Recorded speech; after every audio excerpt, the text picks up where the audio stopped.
आज की कहानी की बात करूं तो आज की कहानी एक ऐसी कहानी है जिस कहानी में न जाने कितने रिश्ते नाते उलझ जाएंगे। और आज की कहानी में जिस हिसाब से कातिल ने जिस तरह का दिमाग लगाया है, ऐसा दिमाग शायद किसी फिल्म में देखने को मिले। और बड़े दावे से कहता हूं कि ऐसी फिल्म में शायद हमारी बॉलीवुड में बनती भी नहीं है।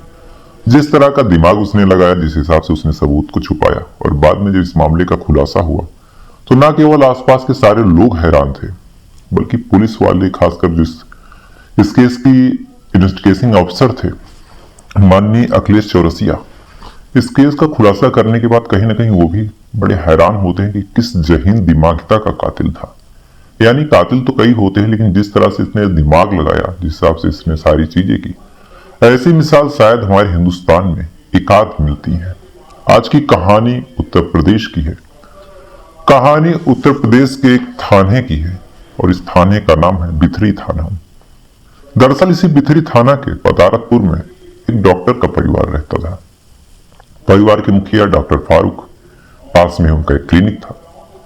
क्लिनिक ठीक ठाक चलता था, आसपास के लोग आते थे, इलाके में उनका नाम था। किसी को कोई दिक्कत होती या फिर रात को भी कोई परेशानी होती तो फौरन डॉक्टर फारूक का वो रुख करते, डॉक्टर फारूक के पास जाते, डॉक्टर फारूक उन्हें दवा देते। उनकी दवाओं से लोग ठीक होते थे, लोगों को उनकी दवा सूट करती थी। इसीलिए आसपास के इलाकों में जो डॉक्टर फारूक एक रसूख था, एक रुतबा था, नामी गिनामी डॉक्टरों में होता था। परिवार में डॉक्टर फारूक की दो बेटियां थी, एक बेटा था, पत्नी थी, एक बूढ़ी मां थी। ठीक ठाक पैसे थे, अच्छा खासा नाम, अच्छा खासा रुतबा था, सारी चीजें बहुत सही चल रही थी। बच्चे भी अभी छोटे थे, अपनी भी उम्र ज्यादा थी नहीं, सारी चीजें ठीक चल ही रही थी कि अचानक से इसी साल 13 फरवरी की रात, या फिर कायदे से कहें 14 फरवरी की सुबह, यानी वैलेंटाइन डे, 14 फरवरी की सुबह अचानक से डॉक्टर फारूक का जो 10 साल का बेटा है जैद, सो के उठता है और उठने के बाद कुछ ऐसा देखता है जिसे देखने के बाद चीख निकल जाती है। उसकी चीख निकलती है, उस चीख को आसपास के लोग सुनते हैं। सारे लोग भाग के दौड़ के डॉक्टर फारूक के घर के अंदर आते हैं। अंदर का नजारा इतना खौफनाक था कि देखने के बाद वो लोग भी घबरा जाते हैं। दरअसल डॉक्टर फारूक के अंदर एक चाकू घुसा हुआ था। बगल में डॉक्टर फारूक की पत्नी नसरीन, वो भी मरी पड़ी हुई थी। बगल में जो डॉक्टर फारूक की मां थी, वो भी होश पड़ी थी। और इकलौता कोई जाग रहा था तो महज 10 साल का बेटा था।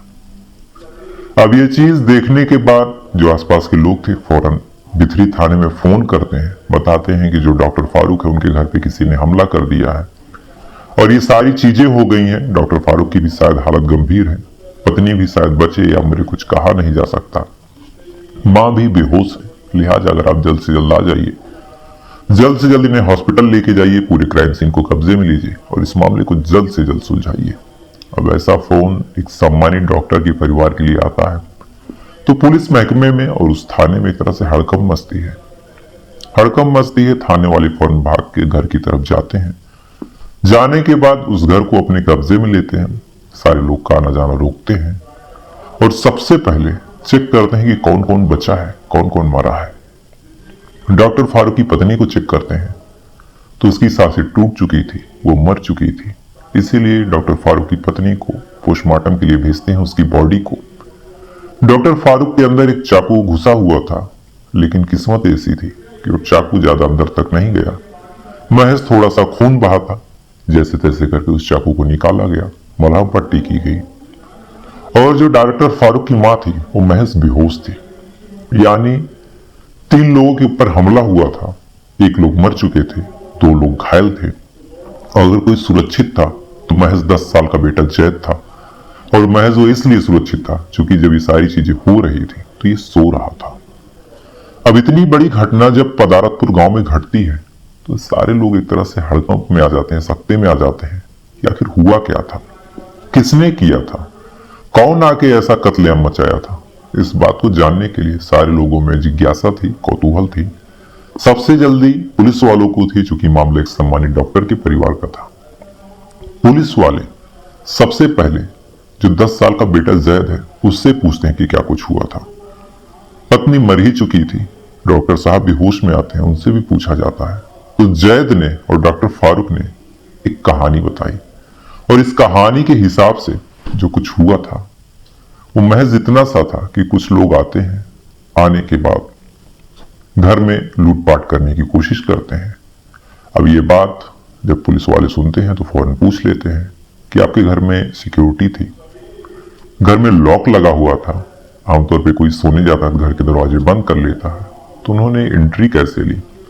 अब ये सवाल जब डॉक्टर फारूक से पूछा जाता है तो डॉक्टर फारूक कहते हैं कि उन्होंने दवाई का बहाना बनाया, मुझसे कहा कि ताला खोल दीजिए, दवा लेनी है। मैं डॉक्टर था, मेरा पहला धर्म था किसी की सेवा करना, किसी की दवा देना, इसीलिए मैंने दरवाजा खोला। वो लोग धड़धड़ा के मेरे घर में घुस गए, घर में लूटपाट करने की कोशिश की। इसीलिए मेरी पत्नी सामने आई, रोकने की कोशिश की, उन्होंने उसकी हत्या कर दी, मुझे चाकू मार दिया, दादी को धक्का दे दिया, दादी बेहोश हो गई। अब ये बात डॉक्टर फारूक जब बोलते हैं तो एक तरह से आसपास के इलाके में हड़कंप मच जाती है, चूंकि ये मामला डकैती प्लस मर्डर का था। सारे लोग डर भी जाते हैं कि कोई गैंग आ चुकी है जो इस तरह से डकैती डाल रही है। आज डॉक्टर फारूक के घर में हुआ, कहीं किसी और के घर में ना हो जाए। सारे लोग डर रहे थे, पुलिस वालों से अनुरोध कर रहे थे कि साहब जल्द से जल्द जो भी है उन्हीं सलाखों के पीछे कीजिए, क्योंकि जब इतने बड़े डॉक्टर के घर में ऐसी चीज हो गई तो हम लोग तो मजलूम लोग हैं, परेशान लोग हैं। अगर हमारे घर में आएगा तो शायद इतनी बड़ी कार्रवाई भी नहीं होगी। हम लोग अब जैसे तैसे थोड़ा बहुत सामान रखे हैं, वो भी लूट लेंगे, जान भी मार देंगे, कोई कार्रवाई भी नहीं होगी। इसीलिए आप जल्द से जल्द इन लोगों को पकड़िए, जो भी गैंग वाले हैं उनको सुलझाइए। पुलिस वालों के पास दोहरा प्रेशर था। एक उस परिवार का प्रेशर था कि जल्द से जल्द कातिल को पकड़ा जाए, दूसरा आसपास के लोगों का प्रेशर था, क्योंकि मामला डकैती का था तो सारे लोग डर चुके थे डकैती की वजह से। ये सारी चीजें चल ही रही थी, तब तक जो डॉक्टर फारूक की पत्नी नसरीन थी उसके परिवार वाले आ जाते हैं, यानी डॉक्टर फारूक के ससुराल वाले आते हैं। आने के बाद वो भी ठीक ठाक तरीके से प्रेशर बनाना चालू करते हैं, दबाव बनाते हैं कि जल्द से जल्द केस को सुलझाया जाए। पुलिस वाले अब इस केस में पूरी शिद्दत के साथ जुटते हैं। जुटने के साथ साथ आसपास के सारे इलाकों में छानबीन करते हैं। सारे इलाकों की जितनी भी संदिग्ध एक्टिविटी थी, ऐसे लोग जो रातों को घूम रहे थे, ऐसे लोग जिन्हें घर से बाहर देखा गया था, उन सारे लोगों को पुलिस वाले उठाते हैं, उनसे पूछताछ करते हैं, आसपास पड़ोसियों से पूछताछ करते हैं। लेकिन सारी पूछताछ में, सारी छानबीन में पुलिस वालों के हाथ ना कोई सुराग लग रहा था, ना कोई सबूत लग रहा था। जैसे जैसे दिन बीतता जा रहा था, पुलिस वालों की हवा भी खराब होती जा रही थी, चूंकि जो मामला था मीडिया हो, सोशल मीडिया हो, इलेक्ट्रॉनिक मीडिया हो, सारी जगह आ भी रहा था। पुलिस वाले परेशान होते हैं, हैरान होते हैं, उनकी रातों की नींद उड़ती है। चाहे पड़ोसी से पूछताछ कर रहे थे, वहां से भी कुछ नहीं मिल रहा था, चाहे आसपास संदिग्ध लोगों से पूछताछ करते हैं, वहां से भी कुछ नहीं मिल रहा था। जो सारी पूछताछ में, सारी छानबीन में पुलिस वाले हार जाते हैं, तो उन्हें लगता है कि क्यों ना घर वालों से एक बार और पूछा जाए, हो सकता है कोई ऐसा क्लू हो, कोई ऐसी चीज हो जो छूट रही हो, जो ये लोग ना बता पाए, उस टाइम घबरा रहे हो, शायद अब पूछ लिया जाए, अब बता दें।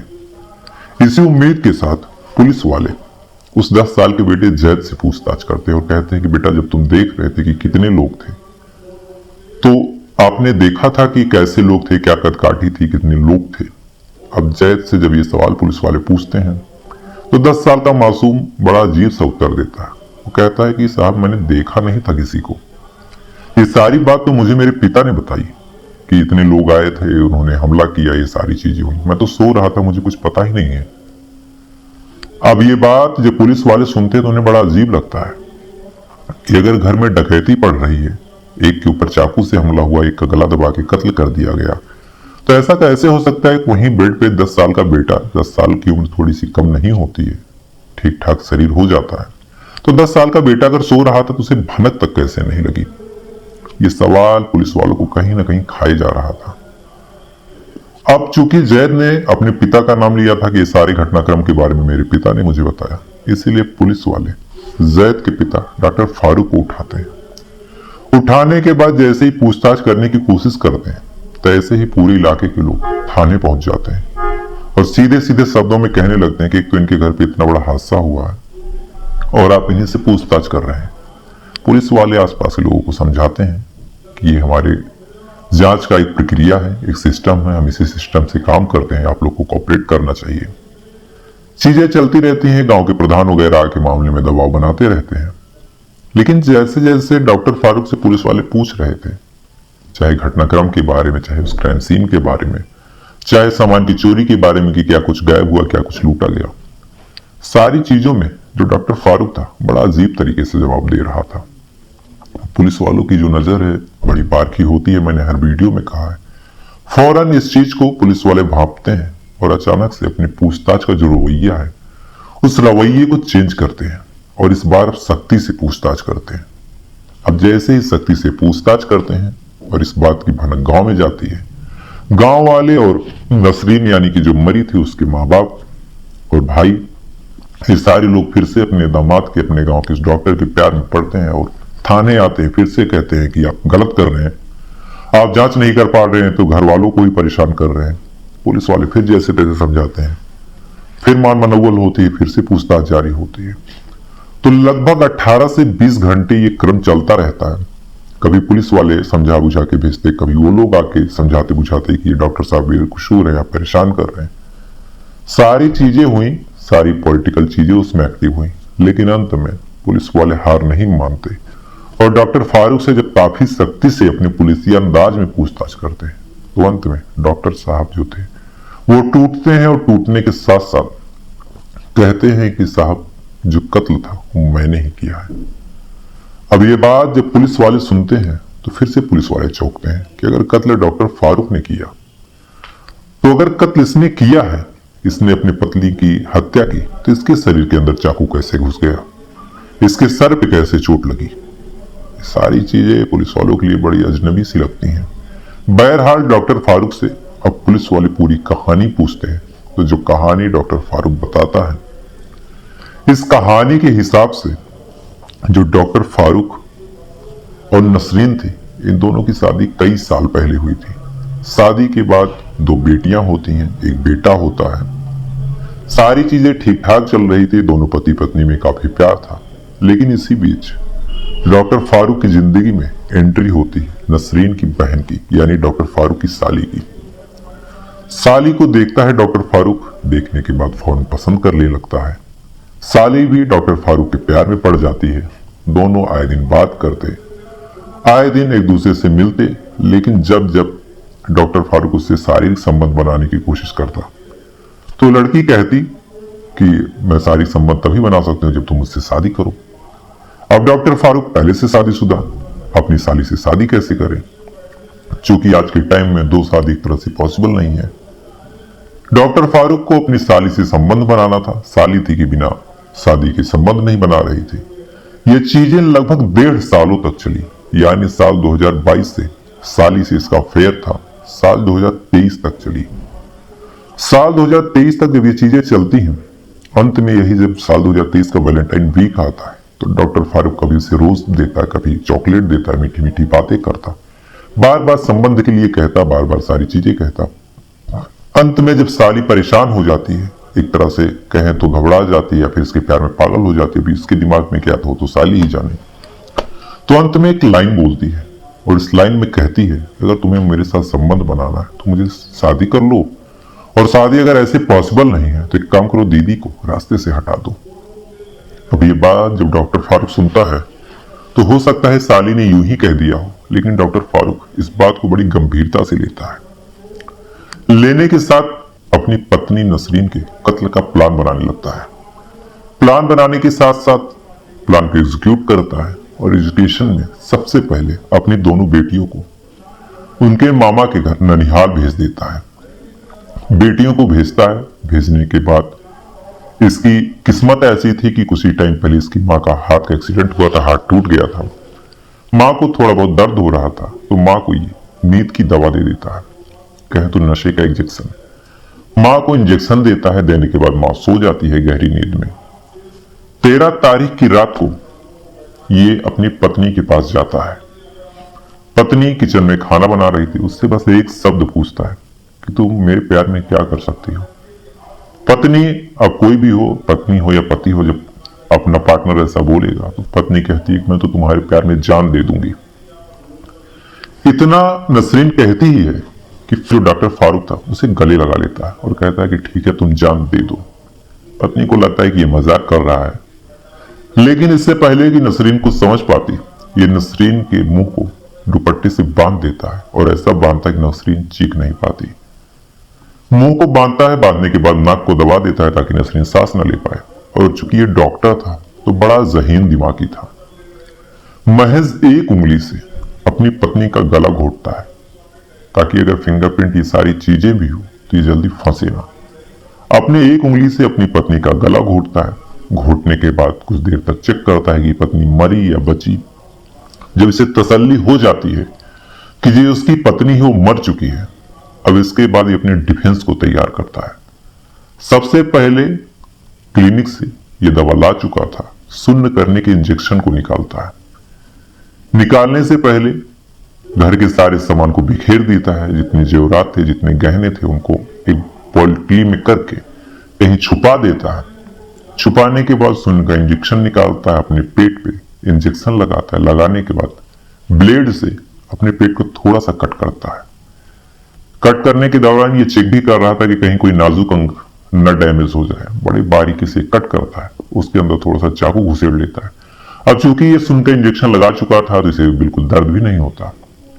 इतना करने के बाद फिर एक रॉड उठाता है, चेहरे को बचाते हुए अपने सर पे उस रॉड को मारता है। मारने के बाद चूंकि अपनी दादी को पहले इंजेक्शन दे चुका था तो चुपचाप अपनी पत्नी की लाश को उठाता है। उठाने के बाद उस लाश को बेड पे रखता है, वहीं गिरा देता है, सामानों को बिखेर देता है, खुद जाके बेड के पास गिर जाता है। बेटा शायद वो नशे में था या क्या था, अपने बेटे को बेहद घबराए अंदाज में हिलाता है, जगाता है और कहता है कि बेटा देखो क्या हो गया, हम प्रधान जी को फोन करो, गुहार लगाओ, पड़ोसियों को बुलाओ। और ऐसे ऐसे हो चुका है, हमारे घर में डकैत आए थे, घर को लूट लिया, तुम्हारी माँ को मार दिया और मुझे भी मार दिया। बेटा जैद 10 साल का ये बात सुनता है, घबरा जाता है, चिल्लाता है और आसपास के सारे लोग आते हैं और सबको यही लगता है कि इस घर में लूटपाट हुई है। और कायदे से अगर जैद ये लाइन ना बोलता कि सारी चीजें मुझे मेरे पिता ने बताई और पूछताछ के दौरान डॉक्टर फारूक लड़खड़ाता ना, तो ये मामला आज भी पुलिस वाले सुलझाते रह जाते और शायद ही ये मामला कभी सुलझे, चूंकि इसने कत्ल करने का जो तरीका और बचने का जो तरीका सोचा था, ऐसी मिसाल हमारे हिंदुस्तान में बहुत कम मिलती है कि मारने से पहले खुद को ऐसा इंजर्ड करना कि लगे कि मामला बराबर का था। बस किस्मत इसकी अच्छी थी, ये बच गया और पत्नी मर गई।